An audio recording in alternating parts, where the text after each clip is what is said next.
குட்டி கதை, புராண கதை. ராமாயணத்துல ஒரு முனிவர் வந்து தவம் இருந்தாராம். அப்போ கன்டினியூஸா 2 வானரங்கள். அந்த வானரங்கள் பேரு நளன், நீலன்.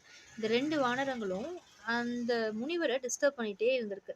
பத்தாததுக்கு அவருடைய திங்ஸ் எல்லாத்தையும் லைக் கமண்டலம், குச்சி அது எல்லாத்தையும் தண்ணிக்குள்ள போட்டிருக்குதுக. இவர் ஒவ்வொரு தடவையும் கண் முழிச்சு பார்க்கும்போது, அவரோட திங்ஸ் எல்லாம் மிஸ் ஆயிருக்கிறது அவருக்கு தெரிஞ்சு ரொம்ப கோவம் அடைஞ்சுட்டாராம். கோவப்பட்டவரு, ஆனாலும் வானரங்களை எப்படி சபிக்கிறது அப்படின்னு சொல்லிட்டு ரொம்ப யோசிச்சு ஒரு விசித்திரமான சாபம் குடுத்தாராம். என்னன்னு பார்த்தீங்கன்னா, நீங்க 2 பேரும் எத தூக்கி தண்ணீல போட்டாலும் அது மிதக்கும் அப்படின்னு சாபம் குடுத்தாராம். அப்போ பிற்காலத்துல ராமர் பாலம் கட்டும்போது, ராமர் வந்து மத்த வானரங்க கிட்ட, "நீங்க எல்லா நீங்க எல்லாருமே அந்த கல்ல கொண்டு வந்து நீலன், நலன் கிட்ட குடுங்க. ஏன்னா, அவங்களுக்கு ஒரு சாபம் இருக்கு. அவங்க எத தண்ணீல தூக்கி போட்டாலும் அது மிதக்கும் அப்படின்னு சொல்லிட்டு.